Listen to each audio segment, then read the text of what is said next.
Hi friends, welcome to my channel. இன்றைக்கி ஒரு சூப்பரான டேஸ்டியான நல்லா இந்த சம்மருக்கு ஏற்ற மாதிரி ஜில்லுன்னு ஒரு ஃப்ரூட்ஸ் கஸ்டர்ட் தான் செய்ய போகிறோம். எங்கள் சேனல் நீங்கள் ஃபஸ்ட் டைம் பார்க்குறீங்கன்னா லைக் பண்ணுங்கள், ஷேர் பண்ணுங்கள், கமெண்ட் பண்ணுங்கள், சப்ஸ்கிரைப் பண்ணுங்கள், மறக்காம ஐகான் பட்டனை ப்ரெஸ் பண்ணுங்கள். வாங்க இப்போ வீடியோக்கு போகலாம். இப்போ கேஸ் ஆன் பண்ணிவிட்டு ஒரு பாத்திரம் வச்சுருக்கேன். அதில் 1/2 லிட்டர் மில்க் சேர்த்துருக்கேன். மில்க் கூட கொஞ்சமாக தண்ணியை சேர்த்துட்டு மில்க் சூடு ஆகிறதுக்கு முன்னாடியே கொஞ்சமாக மில்கை வந்து ஒரு பாத்திரத்தில் எடுத்துகிட்டு ஒரு 2 டேபிள் ஸ்பூன் கஸ்டர்ட் பவுடர் சேர்த்துட்டு நல்லா மிக்ஸ் பண்ணிக்கலாம். சூடான மில்கில் வந்து நம்ம கஸ்டர்ட் பவுடர் சேர்த்தோம்னா ஒரு மாதிரி கட்டி ஆகிடும். ஆறின மில்கில் சேர்க்கும் போது நம்மளுக்கு இந்த மாதிரி லிக்விட் மாதிரி இருக்கும். இப்போ மில்க் நல்லா கொதிச்சிடுச்சு. இப்போ நல்லா சர்க்கரையை சேர்த்து தேவையான அளவு சர்க்கரையை சேர்த்து நல்லா மிக்ஸ் பண்ணிக்கலாம். இது செய்கிறதுக்கு நம்ம ரொம்ப நேரம்லாம் ஆகாது, கொஞ்சம் நேரம் தான். ரொம்ப ஈஸியான ஒரு ரெசிபின்னு சொல்லலாம். இந்த சம்மருக்கு ரொம்ப டேஸ்டியாகவும் ரொம்ப சூப்பராகவும் இருக்கும். நீங்களும் வீட்டில் ட்ரை பண்ணிவிட்டு எப்படி இருக்குன்னு கமெண்ட் பண்ணுங்கள்.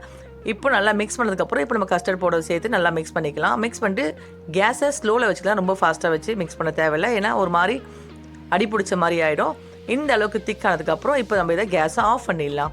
ஆஃப் பண்ணிவிட்டு இப்போ இதை நம்ம ஒரு பாத்திரத்தில் மாற்றிக்கலாம். ஒரு பாத்திரத்தில் மாற்றிக்கிட்டு நல்லா ஆற வச்சிடலாம். ஆற வச்சுட்டு நம்மளுக்கு என்ன ஃப்ரூட்ஸ் தேவைப்படுதோ, என்ன நட்ஸ் தேவைப்படுதோ அதை சேர்த்து இதில் மிக்ஸ் பண்ணிக்கலாம்.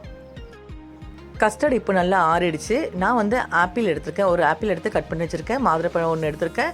கிரேப்ஸ் எடுத்திருக்கேன். அதுக்கப்புறம் பனானா கட் பண்ணி வச்சுருக்கேன். இப்போ ஆப்பிளை சேர்த்துக்கலாம். இப்போ பனானாவும் சேர்த்துக்கலாம். கூடவே கிரேப்ஸ்,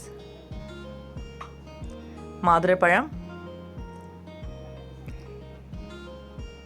கொஞ்சமாக நட்ஸ் பாதாம் சேர்த்துட்டு நல்லா மிக்ஸ் பண்ணிக்கலாம். நம்மளுக்கு என்ன ஃப்ரூட்ஸ் தேவைப்படுதோ அதை சேர்த்துக்கலாம். எவ்வளோ ஃப்ரூட்ஸ் சேர்க்குறோமோ அதுக்கேற்ற மாதிரி ஹெல்த்தியாகவும் இருக்கும், டேஸ்டியாகவும் இருக்கும். நீங்களும் ஒரு தடவை வீட்டில் ட்ரை பண்ணிவிட்டு எப்படிக்கு எனக்கு கமெண்ட் பண்ணுங்கள். இப்போ நல்லா மிக்ஸ் பண்ணிவிட்டு நான் கொஞ்சமாக இந்த சம்மருக்கு கொஞ்சம் இன்னும் கூலிங்காக இருக்கட்டுமே அப்படின்னு சொல்லிட்டு கொஞ்சம் பாதாம் பிஸ்ரி சேர்த்துக்கிறேன். பாதாம் பிஸ்ரியை ஒரு 2 மணி நேரத்துக்கு முன்னாடியே ஊற வச்சு சேர்த்துக்கிட்டேன். இப்போ கொஞ்சமாக வந்து சப்ஜா விதையை ஊற வச்சுருந்தேன், அதையும் சேர்த்து நல்லா மிக்ஸ் பண்ணிக்கலாம்.